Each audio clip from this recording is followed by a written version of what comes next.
No, es un enorme gusto tener la presencia de ustedes hoy acá.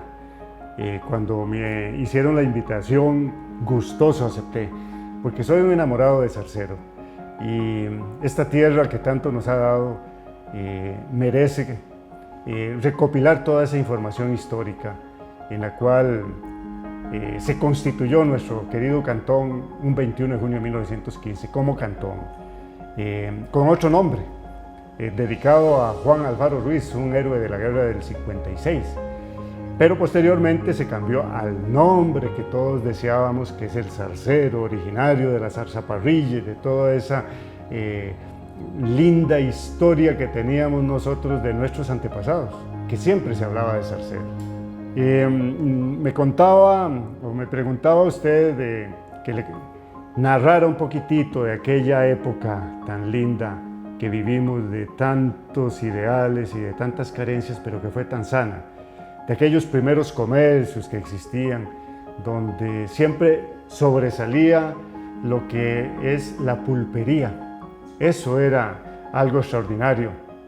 Hoy, comparándolo con los grandes supermercados y grandes empresas multinacionales que vienen al país, lo de nosotros era la pulpería de Marcos Murillo, atendida por Chalo Murillo, de ir a pedir una libra de arroz y que la sacaban con una cuchara grande, la echaban en una bolsita, la envolvían con un estilo enorme, de la bomba de gasolina que estaba acá al frente casi del Banco Nacional, lo que era antes la Cruz Roja, en media calle, era la bomba de Marcos Murillo, cuando se empezaban a ver los primeros vehículos manejados por el combustible, de aquel Zarcero donde la ilusión era llegar un domingo para ir a los partidos de fútbol una vez que salía la Santa Misa, porque lo que hoy es parque era la plaza de deportes y donde se realizaban los campeonatos de fútbol, que era algo extraordinario.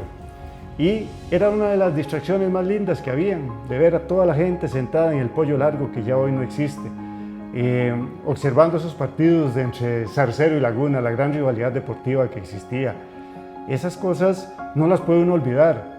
Cuando asistía uno al cine, que llamaban de que iba a iniciar la película con sirenas, daban la primer sirenazo, decían, ya dieron primero, daban segundo, daban tercero, cuál era cuando ya iba a empezar. Muy parecido a lo que sucede con la Santa Misa. El cine está al puro frente del parque, donde está la venta de lotería en este momento, inclusive se mantiene la misma estructura, donde está una sodita, donde en la parte de arriba hay oficinas de abogacía.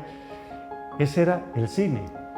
En la etapa ya final del cine, cuando ya don Bando Solís, que era dueño, don Rafael Rodríguez, que eran los dueños, ya no querían administrarlo, nos lo dieron a Adrián Vargas y a Rodrigo Rojas para que lo administráramos un mes cada uno.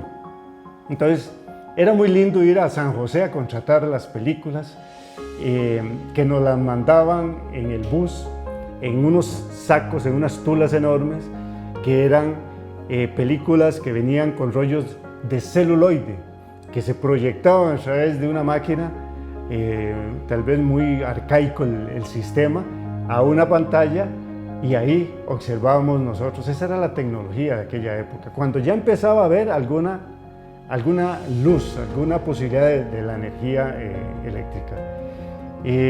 Con Juan Mercedes Matamoros, antes con los Alfaro, antes teníamos que iluminarnos con candela, con cantinera.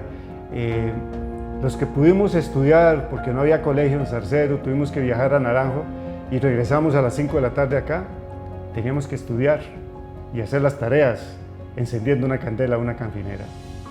Y cuando llega Cope Alfaro Ruiz a brindarnos el servicio eléctrico, eso fue una fiesta, eso fue extraordinario. Y lo sigo alabando porque, a pesar de los pesares, tenemos energía eléctrica producida por una cooperativa que es de todos los zarcereños, porque está compuesta, por eso lo que significa asociación cooperativa, en que cada asociado tiene un voz y tiene voto. Somos los mismos dueños, no como era antes, que lo manejaba una empresa privada, y que, gracias a Dios, pues ese fue un inicio para lo que correspondía a la iluminación de nuestro querido pueblo.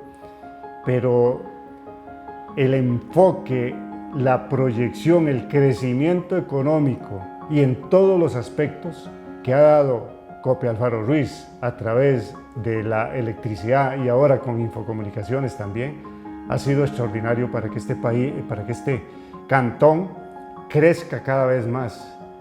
Antes que había que ordeñar a mano, ahora con los equipos de ordeño que existen, esas salas de ordeño, los tanques de refrigeración, eso le da riqueza a nuestro querido pueblo. Eso fue muy lindo porque fue la farmacia de don Gilberto Lauren Muñoz. Él era originario de Orotina y se vino para acá. Esa farmacia estuvo contiguo al banco, a la par del Banco Nacional, donde ahora estaba un almacén de electrodomésticos y donde hay un edificio desocupado. Toda esa parte era la farmacia de don Gilberto Lauren Muñoz. Era un señor de un temperamento fuerte. Él era el que distribuía los medicamentos. Muchas veces me tocó ir a comprar alguna medicina que me mandaban mis padres y él le daba la atención a uno, pero uno como niño, como joven, sentía un temor porque él era muy serio.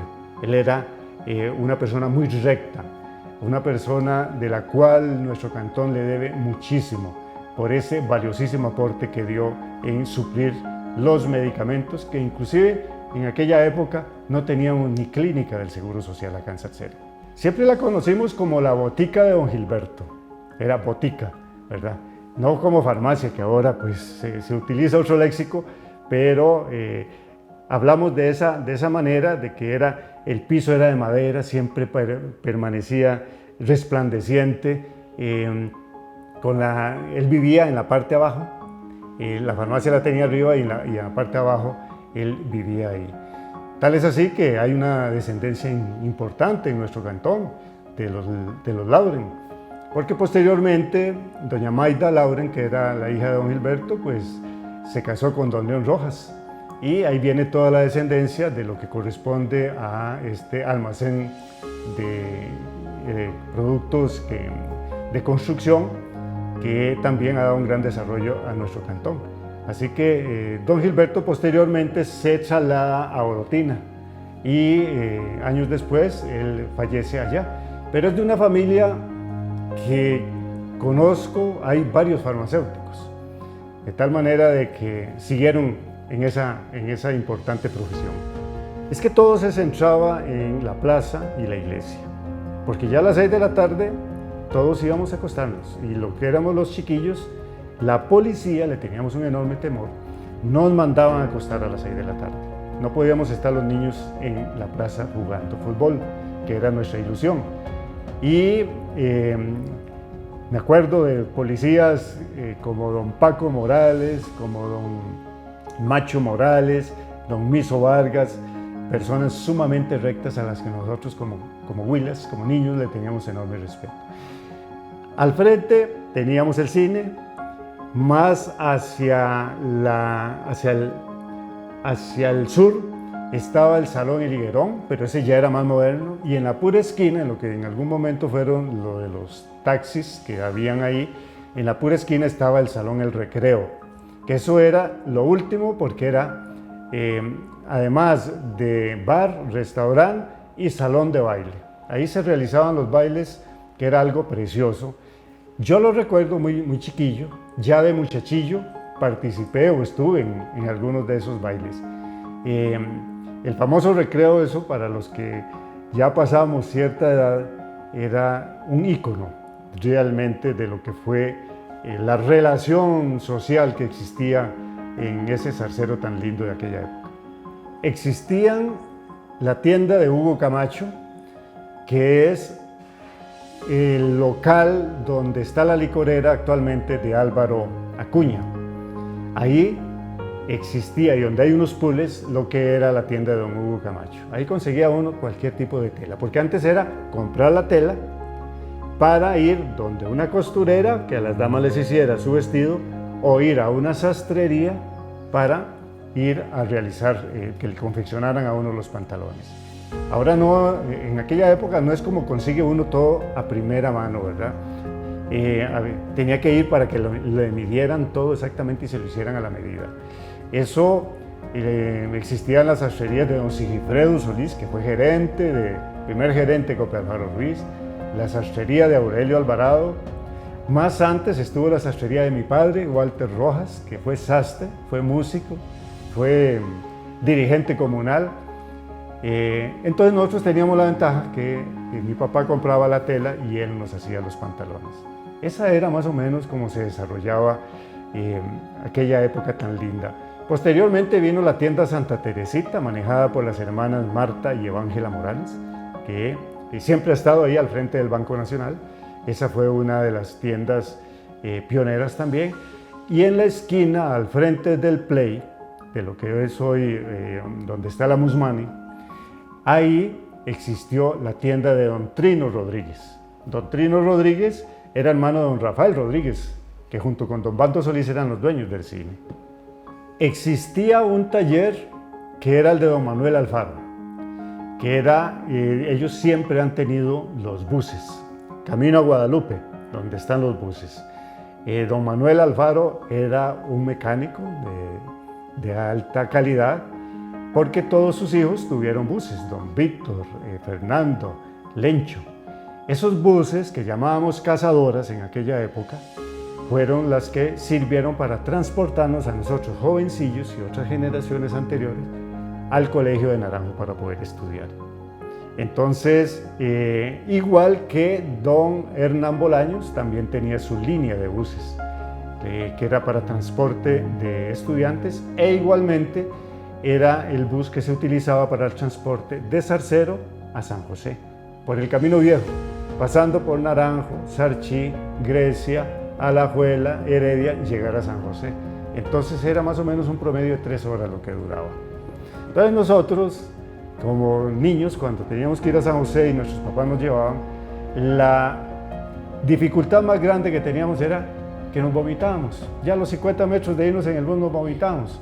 ¿Por qué? Porque se permitía que la gente fumara dentro de los buses, cosa que ahora ya eso está totalmente prohibido. Y después, el hecho de tantas vueltas, pues uno se mareaba de chiquillo. Entonces nuestras mamás siempre corrían a la botica de don Gilberto para comprar una pastillita para que no nos vomitáramos.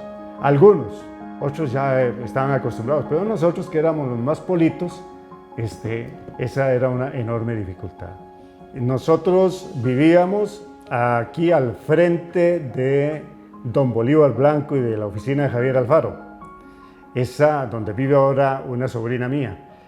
Esa propiedad era de mi padre, pero fue una herencia de mi abuelita Angelina y de mi abuelo Deo, mi Ordeo.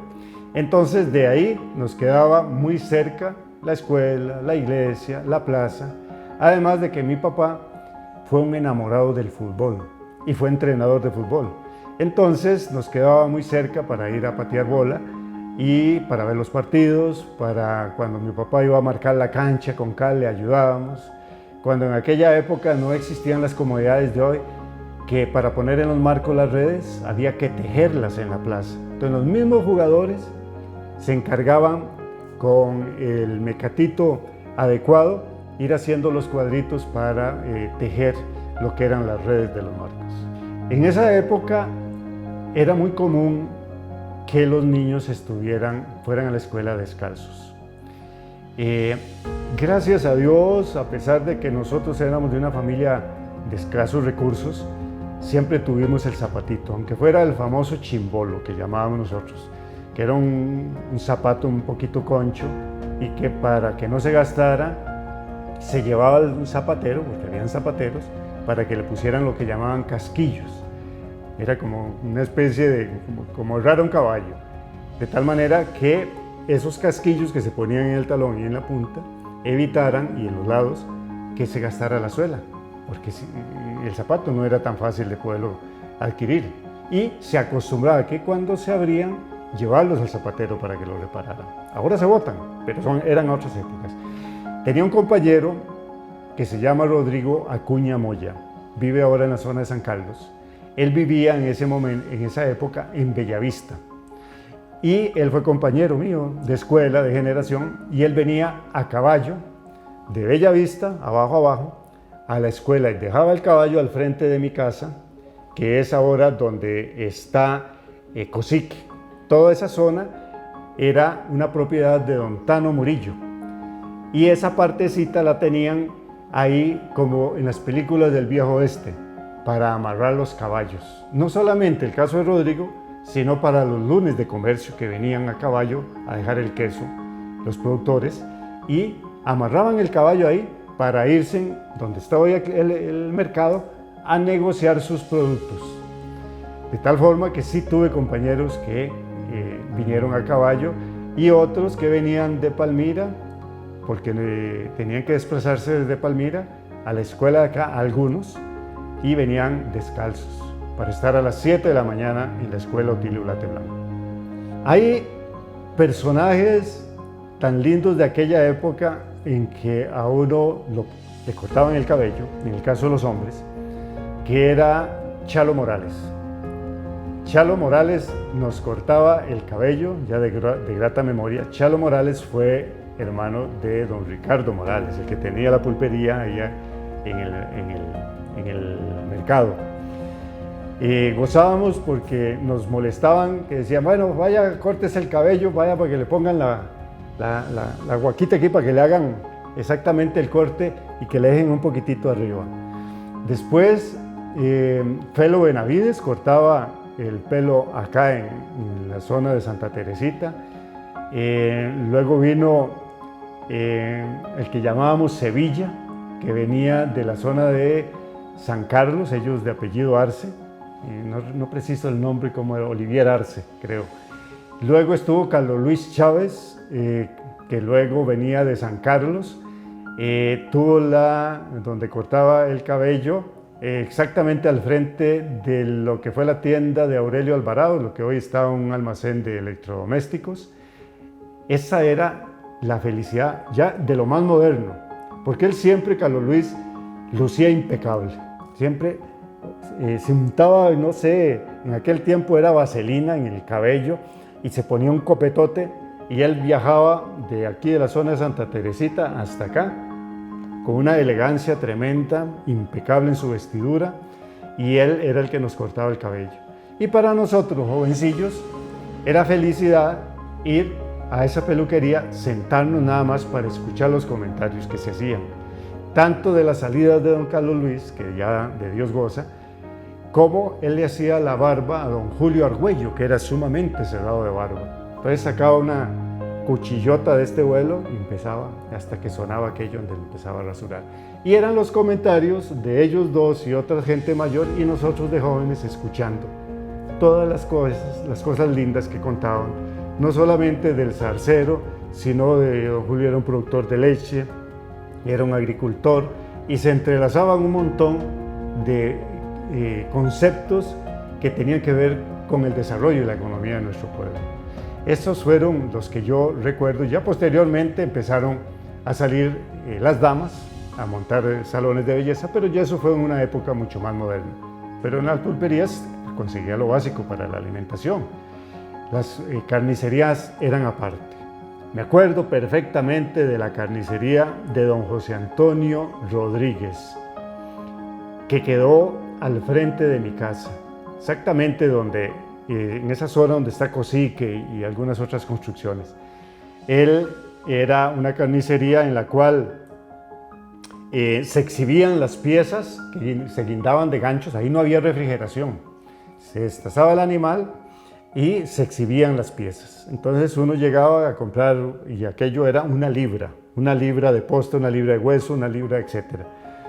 Él tenía un enorme tuco de madera, como de esta altura, donde él picaba los huesos y picaba todo. No había sierras, como se estila ahora, ¿verdad? Ni refrigeración. Esa era una, la de José Antonio Rodríguez, hermano de don Beto Rodríguez también, que también tuvo una en el mercado. Recuerdo perfectamente a Arnoldo Vargas, y ahí es donde viene toda la descendencia de los Vargas, de los galletitas que tanto estimamos. Ellos, don Arnoldo tuvo su carnicería. Luego Fernando Rodríguez también tuvo su carnicería, la famosa de lo que llamamos los Perillitas, allá al frente del Banco de Costa Rica. Estas eran las carnicerías Don Bando Vargas, un tío abuelo mío. Fue carnicero exactamente al frente de lo que es hoy Don León Rojas, donde están una venta de productos para alimentos de animales. Ahí estuvo esa carnicería. Luego vino Ulate, un señor Ulate, que la tuvo aquí donde está el Cosique, y posteriormente Mario Salazar Quirós, que siguió esa línea, el famoso China. Son carnicerías que recuerdo muy bien y de una enorme riqueza de cómo era ese zarcero tan lindo de esas épocas. Fue algo extraordinario de lo que yo recuerdo de cambiar la canfinera y de cambiar la candela en la noche, cuando llegó la corriente eléctrica de los Alfaro, que era una lucecita muy tenue, que a veces había que ponerle como una especie de amplificador para poder escuchar la radio, porque eso era otro. La ilusión de uno era escuchar los partidos de fútbol relatados por Luis Cartín Paniagua, el Rápido Ortiz, Jorge Pastor Durán, Juanito Martín Guijarro. Uno se pegaba a la par del radio para escuchar los partidos de la Liga Isaprissa y todos los del campeonato. A veces se bajaba tanto que ya no se podía escuchar o se iba la corriente eléctrica porque decían se aterró la parrilla. Posteriormente viene la modernidad, entre comillas, de aquella época, que fue cuando llegó don Juan Mercedes Matamoros con su planta eléctrica que tenía aquí en Tapesco, que mejoró enormemente. Ya en esa época empezaron a llegar los primeros televisores a Zarcero. Entonces la ilusión de nosotros era ir a donde don Osman González a ver programas de televisión como Bonanza, Caravana, esas Ruta 66, solo ahí había televisión. Pero teníamos el inconveniente que a partir de las 6 de la tarde los policías a todos los niños nos mandaban para la casa. Entonces era algo tremendo. Entonces esa fue una enorme alegría. Y ya cuando vino Copia Alfaro Ruiz con la electricidad, eso fue la bendición más grande porque fue llegar a la modernidad. Quizás yo le estoy hablando de cuando llegó el Copia Alfaro Ruiz, hablar de modernidad en esa época. Quizás ya hoy es tan normal porque encendemos el bombillo, ponemos el televisor, podemos poner los canales que nosotros queramos. En aquella época teníamos la corriente eléctrica y teníamos con el esfuerzo enorme el primer televisorcito blanco y negro. Pero ¿qué sucedía? Que no teníamos señal, era con antena.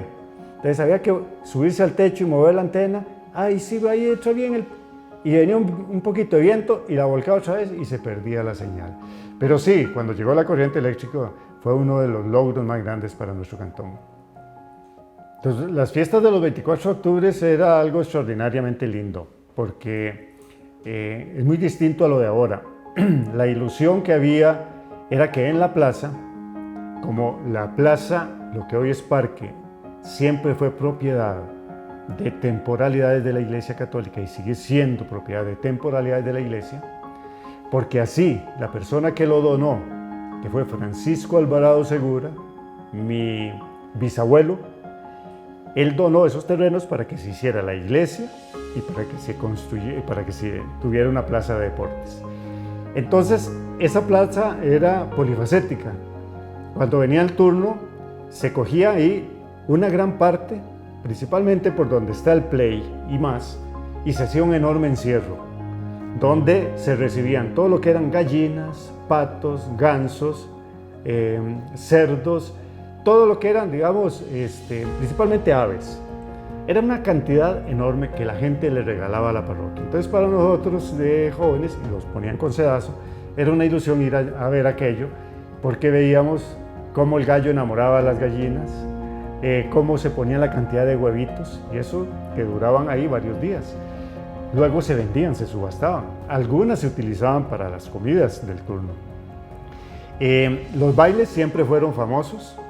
Los bailes con orquestas de la categoría de Gil Vega, de Luis Barahona, en ese único salón que existía, que era el Salón El Recreo. Lógicamente, pues se tenía la limitación de la luz. Entonces lo que existían eran pequeños farolitos, no como es ahora las lámparas que existen en todo a lo ancho y largo de la carretera.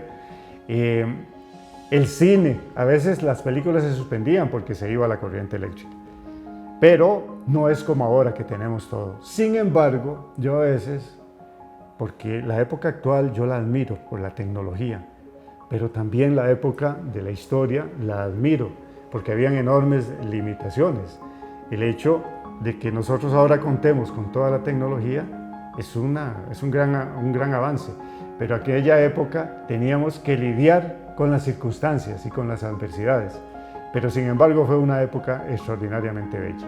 Sí existía el Banco Nacional de Costa Rica, en el cual pues tuve la dicha de trabajar ahí durante 30 años y Dios me dio la posibilidad de ser el gerente durante 15 años y lo quiero demasiado.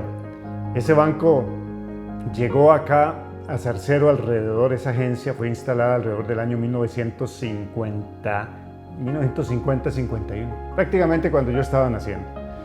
Y siempre prestó una enorme ayuda para el desarrollo del cantón a través del financiamiento de proyectos importantísimos para agricultura, ganadería, que fue con las juntas rurales de crédito agrícola, donde otorgaban créditos sumamente ágiles a los agricultores y ganaderos a tasas de interés sumamente bajas, que yo recuerdo de un 6%, un 8%, un 5%, y con plazos muy amplios. Ahí fue donde empezó el desarrollo económico de nuestro querido Zarcero, y las lecherías que se manejaban muy sencillamente fueron avanzando, fueron mejorando sus atos, fueron mejorando todo lo que corresponde a la infraestructura. El Banco Nacional fue uno de los pioneros en el desarrollo de nuestro cantón. Posteriormente, pues ya vinieron las cooperativas y vinieron otras organizaciones y otros bancos, pero sí, el Banco Nacional fue el primero en llegar a nuestro cantón. En el momento en que se constituye Alfaro Ruiz, en aquella época con ese nombre, se tenía que constituir la municipalidad. Y a partir del año del 21 de junio de 1915 se conformó la primera municipalidad, que precisamente el primer presidente municipal que hubo fue don Francisco Alvarado Segura, el señor que donó los terrenos donde hoy está la iglesia y el parque. Yo siempre a la orden, en lo que pueda servir, este tema a mí me apasiona. Me preocupa enormemente en nuestro cantón de que no exista una infraestructura donde podamos guardar toda la historia de nuestro cantón. Muchas veces llegan estudiantes que han ido a la municipalidad o que han ido a pedir información y me lo mandan a mí para que yo les cuente un poquito de historia, porque no existe. Yo diría que todo esto debería de existir como una especie de Casa de la Cultura, que fue el proyecto hace muchísimos años de la Biblioteca Pública y que quedó inconcluso, de poder a futuro, con el esfuerzo de todos los zarcereños, poder tener una edificación donde utilizando los medios tecnológicos se pueda tener toda esta información tan linda de lo que fue nuestro cantón. Yo les cuento a ustedes estas historias y habrá otras personas que podrán contar otras con mayor información porque tal vez sean más viejos que yo, pero que son anécdotas tan lindas que enriquecen realmente lo que es nuestra cultura y nuestra idiosincrasia. Muchísimas gracias por el espacio y siempre a la orden en lo que yo les pueda servir.